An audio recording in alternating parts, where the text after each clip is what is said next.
Let's take a look at some of the upcoming manga releases for December of 2022. Stay tuned.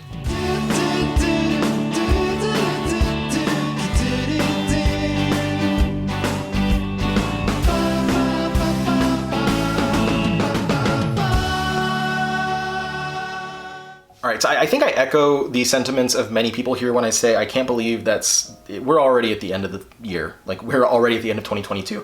So many awesome things have happened, and this year has just gone by so quickly. Just a ton of great manga has come out, and a ton of great manga has been announced to be released in 2023, but I'll have to save that for another video when eventually I talk about my most anticipated releases for next year. In the meantime, here we are to talk about the manga that are going to wrap us up for the year of 2022 and all the cool, exciting, notable new releases that we have in this month. Of course, before I get into that, I want to, well, first off, the elephant in the room is the background I got going on here. I'm sure that people who are familiar with my channel are already like, what's going on here? So I wanted to kind of experiment with a new background because sometimes it's a little bit too noisy for me to film in my library. And so in order to kind of evade that, I thought it would be nice to set up something. So I have a corner here in the media room where I've set up some of my art prints. These are all One Piece related prints by artist Wafalo. I'll put his store link down in the description so you can check out his stuff if you want to buy some of it yourself. I really love them, so I've got 10 of his pieces up on the wall here, and I have like 3 or 4 more on the way. So I can have another like 3rd row down here. Oops. But I'm experimenting. I'm probably going to change some stuff around, move some things, maybe use a different corner. I have a lot of other art, some posters, and eventually I'll probably integrate like statues and figures into my background stuff. Now I don't want to completely like not film in front of my books like I typically do. I just want this to be available for when I can't, or like for when I'm trying to do things on the fly, and it's a lot quieter in here. It's a lot easier to film in here. So I wanted to have this as an option, kind of build this, and hopefully y'all like it. Hopefully y'all think it's cool. I'm not completely getting rid of filming in the library. Maybe like every other video I'll switch back and forth or something like that. Anyway, before getting into the actual books for the month, as always, I like to cover a few things. Number 1, what do I mean when I say notable new releases? In these videos, I am not talking about just the popular, series that has a new volume. Like, I know One Piece has volume 101 coming out this month. Black Clover has volume 31 coming out this month. Like, there are a lot of examples of really popular series, and you probably already know that those volumes are coming out. I'm trying to help y'all to find new series that you might have otherwise missed. So in these videos, I'm talking about new volume 1s, maybe final volumes of series. We're talking about box sets, special editions. We're talking about stuff like single volume releases. There are a lot of great single volume manga that come out every single month. So I try to cover as much of those things as possible to make sure that you, and honestly me, that we both just don't miss these things that we would otherwise have a lot of fun with. And on that note, please follow me over on Twitter at OmniCollector. And if you buy anything, because I mention it here, something you would not have known about, you wouldn't have heard about, you wouldn't have picked up otherwise than from me talking about it in this video, tag me on Twitter when you buy the book, when you get it, take a picture of it, tag me, tag the publisher. It does go a long way. And to prove that that is true, this is the 3rd month in a row that Yen Press has been kind enough to send me some new releases so that I can read these and then talk about them in this video and talk about, my thoughts on those so that you guys might want to pick these up yourselves. I'm eternally grateful to Yen Press for offering these to me. It's a great opportunity, and to y'all for supporting me into leading me to have these opportunities. So thank you, thank you, thank you. Now, last thing is, of course, delays and early releases. These happen literally all the time. The first week of this month, in fact, is almost completely books that were delayed from last month. And things come out early literally all the time. You can go to your local Barnes & Noble or Books A Million or whatever, or you can shop online at places like Right Stuff, and they will have books from next week already available, from maybe the 3rd week of the month already available. There's always early releases. It happens all the time. It's normal. I'm just giving you the official dates according to the publishers and according to Right Stuff. Anyway, let's jump on into it with the first week of December. December 6th, We got a few new releases and a lot of delayed releases. First up is Rainbow Days Volume 1 from Viz Media in their Shoujo Beat line. I believe in total this series has like 15 volumes. It wrapped back in like 2017 or so. It is a school life kind of slice of life series that follows 4 high school friends who are all very different from one another and just what they get up to on a day-to-day basis. Next up we have Our Torsos Align, which is a single volume release from 7 Seas. It is a fantasy romance that has several stories about different like monster human couples, such as relationships with bird creatures and mermaids and an angel even. So if that sounds like something that you want to read, go ahead and pick it up. And the final new release that's not a delayed release from the first week of the month is the Quintessential Quintuplets box set 2, the final box set of the Quintessential Quintuplets, collecting volumes 8 through 14 of the series, and it also has 2 double-sided oversized posters. I don't know how big the posters are, but the description said that they were very large or whatever. So if you don't already have the single volumes, this is for you. I actually I was gonna get the box sets, but I just got the single volumes because they were on sale at Right Stuff, so now I don't need the box sets, so there we go. But for those of you who are waiting for it, it's finally coming out this month. Now, the delayed releases, first up from Denpa, we have 2, Guyanbo Holiday from Pampanya, I hope I'm saying the name right, who is the creator of Invitation from a Crab. And then we have Inside Mari Volume 9 by Shuzo Oshimi. This is the last volume of that series. Then we have one from Titan Books, which is Kamen Rider Kuga. This one was delayed a couple times and now is finally available. And this is a great introduction to the Kamen Rider franchise for anyone who's wanting to get into it. Then we have the Yakuza Fiancé Volume 1. This is a series that I'd been really looking forward to because I enjoy stuff about Yakuza, and it also has really great artwork, so excited to finally have that. And another one that I have physically is the Thunderbolt Fantasy from 7 Seas. This is the first 2-in-1 omnibus of 2, collecting this adaptation of the it's like a show that uses puppets, like marionette type puppets, but they're like, you have to look it up. Like, look up Thunderbolt Fantasy, because I can't describe it properly. And then from Kodansha is That Time I Was Reincarnated as a Slime box set 2, collecting the next chunk of volumes of that isekai series. And all of these delayed ones are now available to purchase on Right Stuff, or if they're not anymore, they at least were available and they might have sold out already. So they're not delayed any longer. They are finally available. We don't have to worry about further delays. Now, moving on to the second week, on the 13th of December, we've got a whole bunch of cool stuff. So first up, I've got the releases that Yen Press sent me. We've got Shy Volume 1. This is a superhero book. I was really looking forward to this one, and it didn't disappoint. This is a really fun first volume. I try to at least read the first chapter of each of these books whenever they send them to me before I make this video. And with this one, I couldn't put it down. It was just a lot of fun. Essentially, it takes place in a world where we were on the brink of World War III, and then all of a sudden superpowered beings showed up, and that fizzled the, almost going to war. And now every nation on the planet has their own superhero to represent them. And we meet a lot of the different heroes from various countries in the beginning of the book, including the representative, of course, for Japan, who is this young girl named Shy. Now, she is, as her name suggests, rather shy, and she spends a lot of her time, instead of fighting against villains and stuff and fighting crime, worrying more about stuff like what people think of her.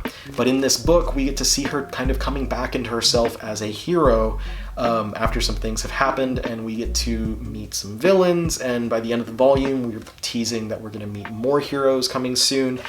I really enjoyed this. If you like superhero stuff, or that sounds at all interesting to you, I do recommend checking out Shy. We've got a couple of releases from Eyes Press, which is the manhwa imprint at Yen Press. First up is My Gently Raised Beast. We follow a young girl who did not know, but she is the daughter of the emperor, so she is the princess. The only way that they found out is that her mom left her with a single trinket, a little ring that proves that she is the daughter of the emperor. Then one day she's out there and she finds a cat, but the cat can talk, and then pretty soon the cat reveals to her that he's actually a cute boy. And pretty soon after that, the cat reveals to her that not only is he a cute boy, but he's also part of the Divine Leopard clan, which is at odds with humanity. So what's going to happen from there, I don't know. I read about the first half of this one, and it was pretty fun, so I'm going to finish that one up to see how I think. And then also from ABYpress, we have, this is the one I was looking forward to the most, was The Boxer. Of course, it's a boxing series. Coach finds a boxing prodigy and starts to train him. I've read about the first third of this one, and I really enjoyed what I've read. I really love the artwork in this one. It's just kind of really kinetic, and of course, as with all the ABYs releases, these are in full color, front to back, full colored artwork all the way through. So really great releases from Yen Press in the ABYpress imprint. And one last one that Yen Press sent me is K-On! Omnibus. So this is the entirety of the original K-On! Series, now available in a single oversized trim volume. So if you're a fan of the anime and never picked up the manga, this is the perfect time to grab this book. It's the entire series in one volume for $36, so it is a hefty price, but it is a hefty book as well. So it's a lot of content. So if you're a fan of the old series about the four girls who join the pop music club and try to make their own band, or do other stuff along the way, distracting them from the actual band stuff, then pick up K-On! Omnibus. I've read like the first eighth or so of this, and I was having a good time with it. So I am going to finish this pretty soon, so I can see the rest of this one and be ready for the sequel series that's coming out pretty soon. There's one more release from Yen Press, and that is Puella Magi Orico Magica Omnibus. If I pronounced it wrong, please don't at me. This is the first 3 volumes of Oriko's adventures as she decides to use her supernatural power of foresight to prevent a witch from becoming a magical girl and causing a terrible future. Next up, we have some releases from 7 Seas. First is Asumi-chan is interested in lesbian brothels. That title is hilarious. It is a Yuri harem series about a college girl who's looking for her childhood friend and crush, Mai, who she finds out works at a nearby brothel. And so she has to go to said brothel to try and find her childhood friend slash crush. But the problem is that online, no one uses their real names or photos, so she doesn't know who is who. And so she now undergoes, as the description describes, a journey of sexual exploration as she searches for her long-lost childhood friend slash crush. Next from 7 Seas is Darling in the Franxx Volume 4. This is the final of the 2-in-1 omnibus editions adapting the anime series of the same name, with artwork by Kentaro Yabuki, who of course is the creator of Black Cat, Ayakashi Triangle, and the artist of To Love Ru and To Love Ru Darkness. Next up we have from 7 Seas, I'm the evil lord of an intergalactic empire. This follows Liam, who lived his life as a responsible person, but still died with massive debt. So now in his new life, he's reborn into the family that rules over an empire, and he decides, instead of living carefully, he is going to do whatever the hell he wants. And so now he tries to live like a tyrant, like be a tyrant. However, every decision he makes and everything he does just leads to prosperity for his people, so everyone winds up loving him, even though that's not what he's really going for. Then we got one book from Sublime, which is Midnight Rain. It is a single volume BL about a man trying to pay off his own crippling debt, so 2 crippling debt series in a row, and he meets another man at the local laundromat who's struggling in his own ways. Then we have from One Piece books, Captain Corinth, the Galactic Navy officer becomes an adventurer. This is based on the light novel series that's set in the distant future where an Imperial captain lands on a planet that is devoid of modern technology and instead is filled with swords and magic. Next up, one book from Viz Media under the Shonen Jump line, that is the Hunters Guild Red Hood. This 3-volume series was canceled in Weekly Shonen Jump, but it made enough waves with the American audiences that Viz kind of threw us a bone and gave us the physical release of it. I thought this one had a really strong start, but as many canceled titles do, they kind of fizzle towards the end as the creator tries to rush towards an ending. But ultimately it had a really fantastic artwork and is at least a fun series that's worth looking at. I know a lot of people were surprised to see a canceled series like this wind up getting a physical release. It's not something that never happens. The part that's surprising is that usually when it happens, it's because the series is coming from an established creator that has other stuff that's more popular in the US, so this is likely to sell because of that. In this case, that isn't true. Like, the creator was an assistant, I think, to Horikoshi on My Hero Academia or on one of his other series. But it's not like, you know, Zombie Powder or Gunblaze West, where those titles were literally by creators that had hugely popular titles, so they could sell those books just based on the creator's name alone. And we do have some other canceled titles that are getting physical releases pretty soon, like next year, so interesting to see whenever Viz winds up doing that. But if they were to do one that I wanted, I would say it would have been nice to have Phantom Seer or like Hard-Boiled Cop and Dolphin or Mori King, because I loved all of those titles. Anyway, moving on. From Square Enix, we have Yorha Pearl Harbor Descent Record. I don't know anything about the Nier games, so I cannot comment about how this relates to them.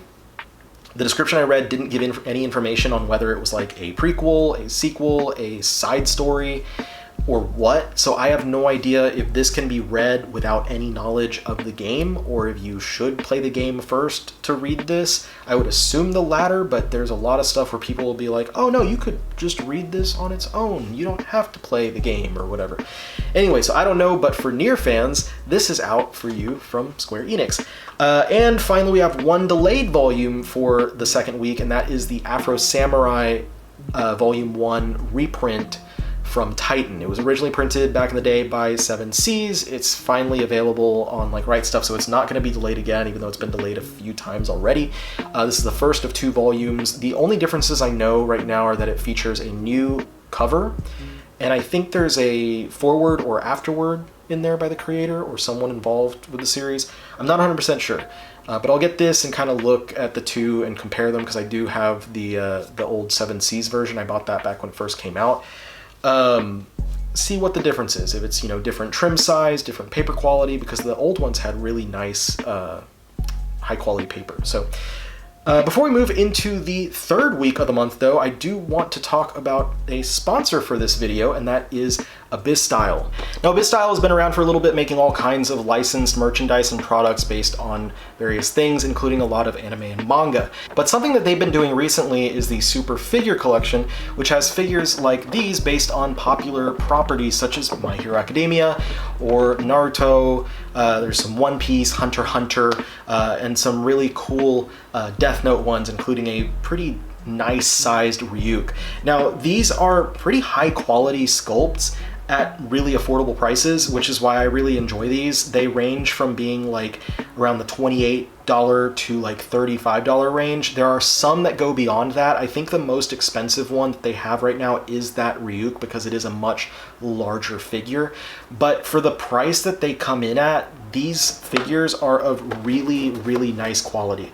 Now, I'm going to, at the end of this video, unbox each of these figures. They sent me 4 of their My Hero Academia figures, including Deku, Bakugo, Tsuyu, and All Might. There's also a Todoroki, and as much as I wanted him, they unfortunately sold out, and I was unable to get him, so I'll have to buy him on my own at some point in the future. But please stay for the end of the video when I unbox these figures. I've been hanging on to them for like 2 or 3 months waiting to make this video so I could finally unbox them and see them for myself.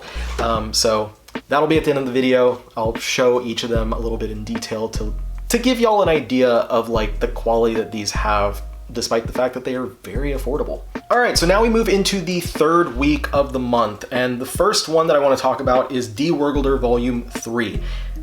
This is not like a first volume, obviously, and it's also not the last volume, because if I'm not mistaken, and you can correct me if I'm wrong, but this is still ongoing. But the reason I want to talk about it is because it has been, next month, it will literally be 4 years since Volume 2 was released. And it's not really Kodansha Comics' fault, like in the US. They originally did solicit it to come out quite a while ago, but they canceled that because it was basically just going to be a single volume release instead of a 2-in-1. Volumes 1 and 2 were 2-in-1s, and they were going to do just Volume 3 having the contents of the Japanese Volume 5. But instead they canceled that and decided to make another 2-in-1, so now this has Volumes 5 and 6, and it is finally coming out.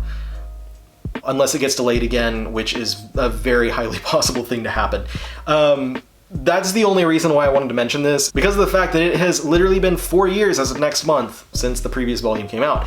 Now, if you've never heard of DeWorgulder, this is one of the current series that Blade of the Immortal creator Hiroaki Samura has been working on, the other series being Wave Listen to Me, also published by Kodansha. They couldn't be further apart from each other's plots. Like, Wave Listen to Me and DeWorgulder are very different. This one is very, very much inspired by Grindhouse cinema. It is an extremely mature series that definitely deserves the 18 plus label that it has, and you should definitely pay attention to it. Literally, like, any like content warning that I could think of probably exists in this book. It is violent, it is sexual, there's all kinds of stuff going on there. So if you do wind up checking it out, just I want to warn you of that. And if you're a minor and your parents can't get bad at me because I warned you as well. I'm not telling you as a minor to go check it out.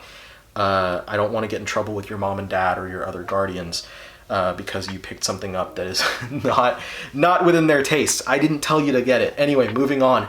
Another mature series, Sweat and Soap Box Set Volume 1, or Box Set 1, collecting the first 6 volumes of the popular romance series about a girl who sweats a lot, and the lead product developer at the toiletry maker that she works at, who is inspired by her body odor. It's a wild concept. Like, the description is, any time, like, I didn't know what the series was about for a while, and then this summer, some of my friends who really enjoy the series told me the plot, and I just, like, sat there like, I'm sorry, what? And they're like, yeah, it's ridiculous, but it's great. So that said, I told them that once the box set comes out, I will be picking it up so I can finally try this one out. Now, as typical, these box sets come with extra stuff, and this one is no different. It comes with scratch and sniff stickers. I don't know if they smell like the sweat or they smell like the soap. You'll have to find out. I'll let y'all know. Moving on, next from Kodansha, we have Run Away With Me Girl. This one follows Maki and Midori, 2 girls who used to date in high school. However, Midori broke it off when they were graduating, saying that we are too old to be fooling around and dating girls. It's been 10 years since then, and Maki has a chance encounter with Midori and finds out that she is married and she's pregnant. But upon talking to her, she starts hearing all of these major red flags about Midori's husband. And so she just blurts out to Midori that she wants her to run away with her. Where it goes from there, we'll have to read to find out. Next up from Viz Media in the signature line is volume 13 of No Gun's Life. This is the final volume of this popular seinen series about the dude that has a gun for a head. Then from Square Enix, we have The Girl I Like Forgot Her Glasses, Volume 1. This is a shonen rom-com series about a girl who is very forgetful and forgets her glasses all the time. And so when she's at school, she makes this really mean-looking squinty face to try and see what's going on. And the guy sitting next to her has a major crush on her and thinks that she looks cute with her glasses, which apparently really accentuate her cute eyes. But when she doesn't have her glasses, he also finds her mean face cute as well. So that does sound kind of cute, but at the same time, I'm like, how many times are you really going to forget your glasses? By that point, I would try to get a second pair and leave them like in my desk at school or something, or in my locker, or have a pair in a glasses case in my backpack. I would try to have something to fix that, because she's just placing additional strain on her eyes for no reason, and I think that she needs to kind of pay attention to that, or else she's going to make her eyesight way worse. Anyway, moving on. Seven Seas has a couple things this week. My Cute Little Kitten, Volume 1. This is a GL series about 2 roommates who wind up bonding and becoming closer to one another after one of them brings home a tiny kitten. Then we have, also from Seven Seas, Les Miserables, Volume 1 Omnibus. This is the first of 4 omnibus volumes containing the adaptation of Victor Hugo's novel of the same name. So you're familiar with the novel or stage adaptation or film adaptation or whatever, then you kind of know what's going on here. It was published in Japan in the monthly Shonen Sunday magazine and was adapted by Takahiro Arai, who also did the manga adaptation of the Darren Shan novels Cirque du Freak, which was published in Weekly Shonen Sunday. I'm going to be checking this one out. I'm kind of excited about this release, not going to lie. Girl from the Other Side, Volume 12, Side Stories. So this is a side story volume containing stories of Teacher and Shiva. It's not confirmed, but I honestly would expect that this winds up getting collected in one of the hardcovers, like in the last of the 4 hardcover releases that Seven Seas is doing. I would expect it, but I don't want to say it's happening because I haven't seen anyone mention that it absolutely will be in there. So I don't know. I'm just putting it out there. It's worth noting. Then we move into the final week just after Christmas on the 27th, and we start off with a huge release, which is finally the 6 hardcover releases of Summertime Rendering are available from Udon. The paperbacks have been available for a while, but they were printing issues, and they had to send the volumes of the hardcovers back to print multiple times, and finally all of them are available. They were printed correctly, they're available to buy, and a lot of people wound up picking them up over at Anime NYC, or they were selling them at their booth over there. And so I've seen a lot of people like on Twitter and stuff like that showing the copies that they bought of those hardcovers. So they exist. They're not getting delayed again. I'm very excited to finally get these because I've been holding out for the hardcovers. Honestly, because I was like, I don't want to wind up reading, having 3 big books to read added into my to read pile. But now I'm having 6 big books to read, so that's what happens. It's just procrastination, but expensive procrastination. Then from Viz Media, from the Shonen Jump line, we have the 2nd hardcover of Thus Spoke Rohan Kishibe from Hirohiko Araki, the spin-off series from JoJo's Bizarre Adventure. This is not the last volume, but it's the last volume for a while because Araki is still making the stories that would wind up making up Volume 3. So it's going to be a little bit before we get the next volume in English, is basically what I'm saying. Then we have the final volume of the collector's edition of Rumiko Takahashi's Meisani Koku. So if you've been collecting these, we're getting the end this month. And not only that, but I think next month we're also getting the end of Urusei Yatsura.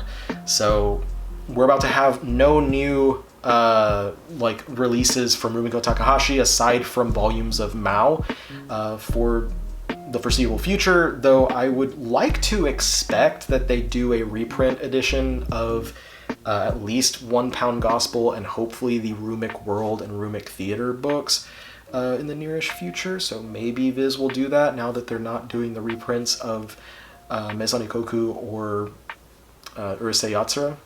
We'll see. From Seven Seas, we have Backstabbed in a Backwater Dungeon.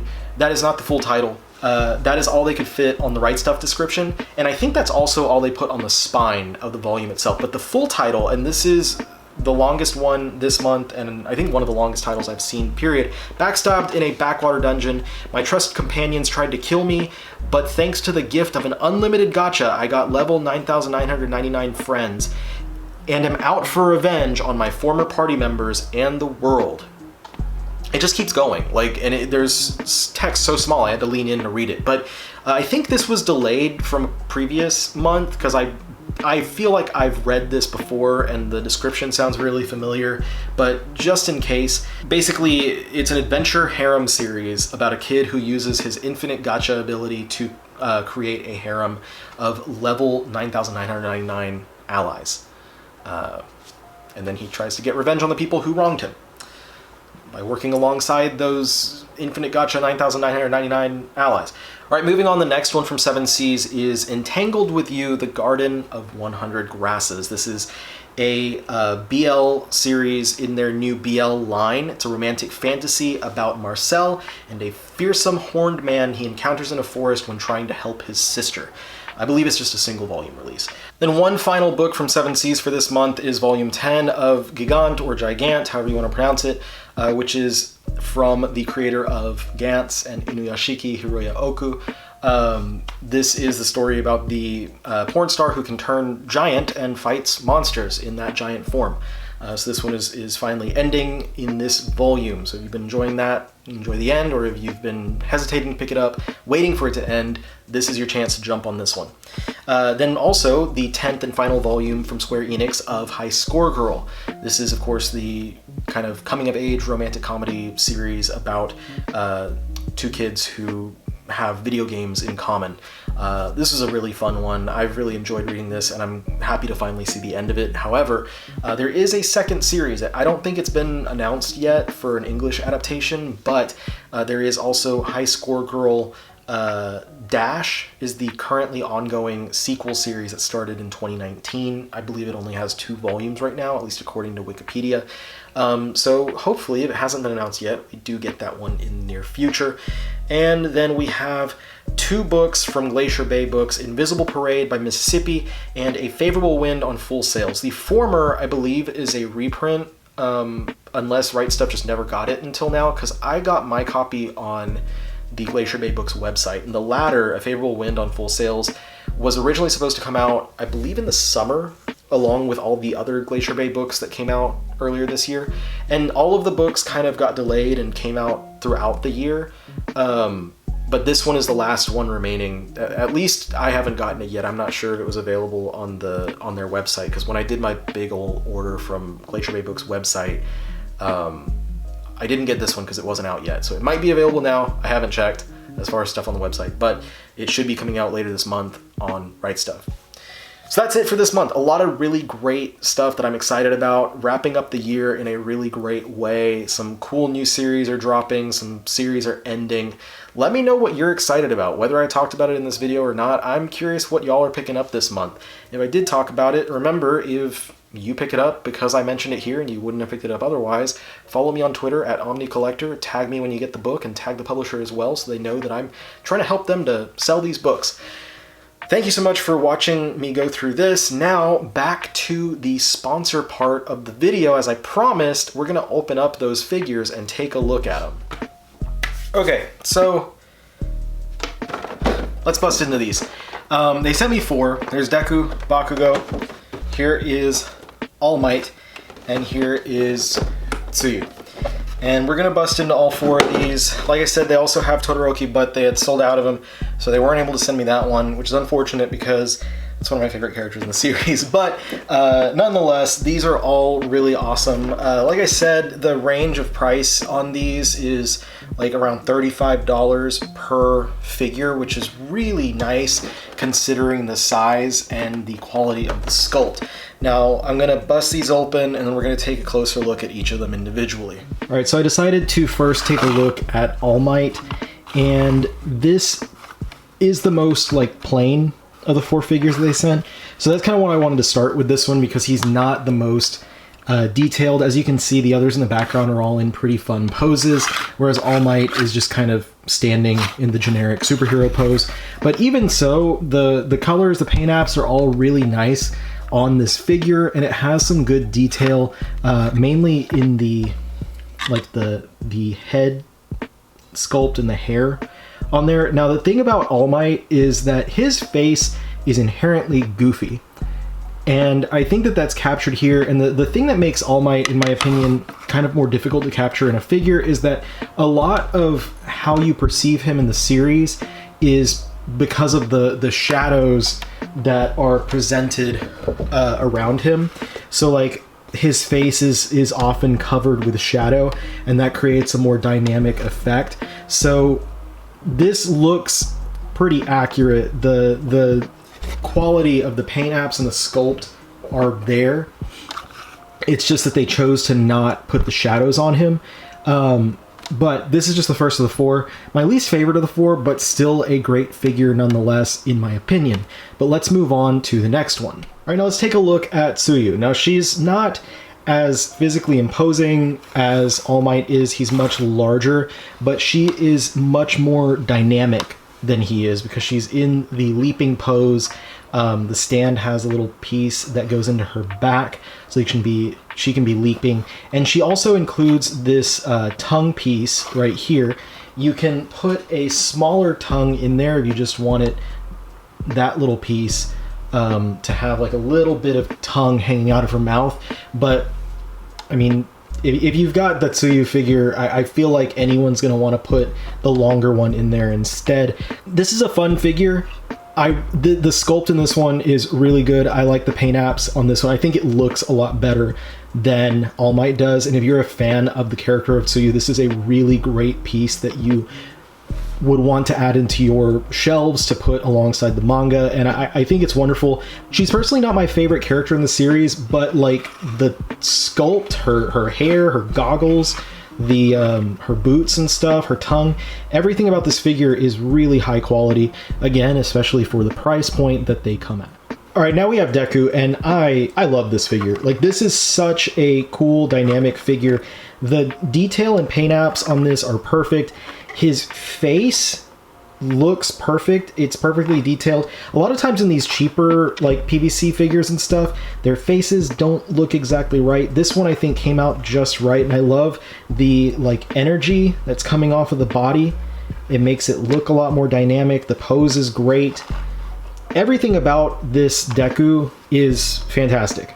Like, it's so good. Like, down to his boots and his gloves, the mask hanging off on the back. This is a fantastic figure, and I think, you know, rightly so for the protagonist of the series. If you are a Deku fan, this is a definite must-have as far as ABYstyle's line of My Hero figures goes. And then I saved what I think is the best for last with the Bakugo figure. Bakugo is not my favorite character in the series, but this is hands down the nicest out of these four. The sculpt on literally every part of this, his hair is so perfectly detailed, down to having the right textures and shadows in there. His face is manic and fantastic. The fire burst coming out from his hands, the grenades on his gauntlets there, the rest of his costume, the boots, the greaves, the knee pads, all that stuff is absolutely fantastic in this figure. If I were to have only gotten one figure from this line, it would have just been Bakugo. And coincidentally, I had to wait on this one to come in. The other three came in when they sent it to me all at once, and I had to wait about another month or so before this one came in. And I'm going to assume it's because he's a high seller, and I can definitely see why. Fans of Bakugo, definitely, this one's a must-have, in my opinion. Even if Bakugo's not one of your favorites, just as far as My Hero stuff goes, that's a must-have. And I think, like, this is such a fantastic lineup of figures. I can't wait to put them on my shelf alongside my My Hero books and stuff. I don't have any other My Hero like figures or merch or anything like that, so I'm excited to have these in there because I really do love the series. I'm a big superhero guy, and so this manga is something that I think does a fantastic job with superheroes, better than a lot of superhero comics over the past decade have done from like Marvel and DC. So these, again, are from ABYstyle. They've been doing a lot of cool stuff. They have not just from My Hero Academia, but a lot of stuff from series like One Piece. Naruto has several figures, Hunter x Hunter, and Death Note, all coming in at really great prices for the quality of their sculpt and the size of the figures. The prices are from like the high 20s to like $28 to $35 range, with some going into as high as $50 for like larger figures. I really recommend them. I'm so thankful that they sent these to me because they're wonderful figures, and I've been highly anticipating getting to finally open them up. So thank you again to ABYstyle for sending me these figures. You can kind of see the scale against my body here to see how big they are. These are fantastic. I really hope that y'all will go to their site, see the stuff, and if you are a fan of any of the series that they have these figures for, I recommend them. I think that they're great quality and a great price. Thank you so much for spending time watching this video that I've done. I hope y'all enjoyed it and found some new manga that you might have not known about before, so you can pick those up and hopefully enjoy them. And, you know, as always, I really appreciate you spending time with me, and I will see y'all on the next one. Peace out.